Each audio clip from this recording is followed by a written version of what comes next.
Hello student, তোমরা কেমন আছো? আশা করি তোমরা সকলেই ভালো আছো। প্রতাপ একাডেমি কোচিং পরিবারে তোমাদেরকে সকলকেই স্বাগত জানাই। তোমরা যারা WBSU অর্থাৎ ওয়েস্ট বেঙ্গল স্টেট ইউনিভার্সিটির আন্ডারে থার্ড সেমিস্টারে পড়াশোনা করছো, তোমাদের জন্য একেবারে আমি শেষ মুহূর্তে নিয়ে চলে এসেছি ফিলোসফি বা দর্শন সাবজেক্টের মাইনর পেপারে গুরুত্বপূর্ণ 5 মার্কস ও 10 মার্কসের প্রশ্নগুলি। এই প্রশ্নগুলি তোমরা শেষ মুহূর্তের জন্য ফিলোসফি মাইনর বা কোর কোর্সের জন্য দেখে যাও।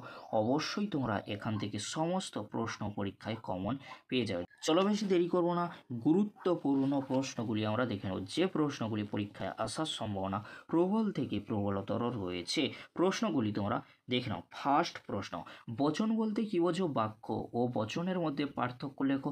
সাপেক্ষ বচন ও নিরপেক্ষ বচনের মধ্যে পার্থক্য লেখো উদাহরণ সহ। একটি নিরপেক্ষ বচনের কয়টি অংশ? এখানে স্পেলিংটি ভুল রয়েছে, তোমরা একটু ঠিক করে নিও। একটি নিরপেক্ষ বচনের কয়টি অংশ ও কী কী তা উদাহরণ সহ সহযোগে আলোচনা করো। এ বচনের সীমিত আবর্তন কি বৈধ? উত্তরের সপক্ষে যুক্তি দাও। মাধ্যম ও অমাধ্যম অনুমানের মধ্যে পার্থক্য লেখো। এ বচনের সরল আবর্তন কি সম্ভব? অবশ্যই তোমরা দেখে রাখবে, কারণ প্রশ্ন উত্তরটি অত্যন্ত গুরুত্বপূর্ণ তোমাদের জন্য। পরবর্তী প্রশ্ন, ও বচনের আবর্তন কি সম্ভব? AEI এবং ও বচনের বিবর্তন ও আবর্তনের উদাহরণ দাও। আবর্তন ও বিবর্তনকে অমাধ্যম অনুমান বলা হয় কেন? আবর্তন ও বিবর্তনের নিয়মগুলি লেখো। টিকা লেখো বস্তুগত বিবর্তন এবং সমবিবর্তন সম্পর্কে। বচনের বিরোধিতা বলতে কী বোঝো? বিভিন্ন প্রকার বিরোধিতা উদাহরণ সহ আলোচনা করো। সাধারণ চতুষ্কোণ ও অ্যারিস্টটলীয় বিরোধ চতুষ্কোণের মধ্যে পার্থক্য লেখো এবং চিত্র সহ। বিভিন্ন প্রকার বচনের বিরোধিতার নিয়মগুলি উল্লেখপূর্বক ব্যাখ্যা করো।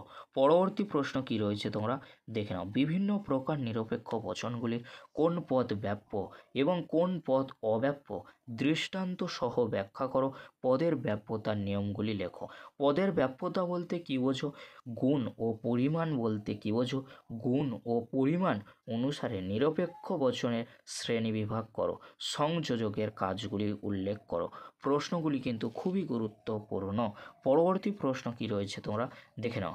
টিকা লেখো চারিপদ ঘটিত দোষ বা চতুষ্পদী ঘটিত দোষ, অব্যাপ্য হেতু দোষ, অবৈধ সাধ্য দোষ, অবৈধ পক্ষ দোষ। কপিকে অনুসরণ করে নিরপেক্ষ ন্যায়ের নিয়মগুলি ব্যাখ্যা করো। নিরপেক্ষ ন্যায়ের সংস্থান বৈধ মূর্তিগুলি লেখো। মেলের পরীক্ষামূলক পদ্ধতি, পরিশেষ পদ্ধতি, মেলের অন্যয় পদ্ধতি, মেলের ব্যতিরেকী পদ্ধতি আলোচনা করো। আর তোমাদেরকে বলে রাখি আরও দুটি পদ্ধতি রয়েছে, সহ পরিবর্তন, অন্যয় ব্যতিরেকী পদ্ধতি বা সংযুক্ত পদ্ধতি। অবশ্যই তোমরা দেখে রাখতে পারো। পরবর্তী প্রশ্ন কি রয়েছে তোমরা দেখে নাও। ভেনচিত্র থেকে অস্তিত্বমূলক তাৎপর্য সম্পর্কে টিকা লেখো। নিরপেক্ষ বচনের বুলীয় ভাষ্য ও ভেনচিত্র এঁকে দেখাও বা ব্যাখ্যা করো। বস্তুগত সামর্থকতা ও যৌক্তিক সামর্থ্যতার মধ্যে পার্থক্য লেখো। সত্যতা ও বৈধতার মধ্যে পার্থক্য লেখো। আর তোমাদেরকে বলে রাখি যারা লজিক করবে তাদের জন্য বৈধতা বিচার কিন্তু করতে হবে। তোমরা নিরপেক্ষ ন্যায় থেকে ভালো করে প্র্যাকটিস করে গেলেই কিন্তু হবে। আজকের এই পর্যন্ত। যদি ভিডিওটি হেল্পফুল হয়ে থাকে অবশ্যই ফ্রেন্ডদের কাছে বেশি বেশি করে শেয়ার করে দিও। আজকের এতটুকু, পরবর্তীতে দেখা হচ্ছে নেক্সট ভিডিওতে। ভিডিওটি দেখার জন্য তোমাদেরকে অসংখ্য ধন্যবাদ।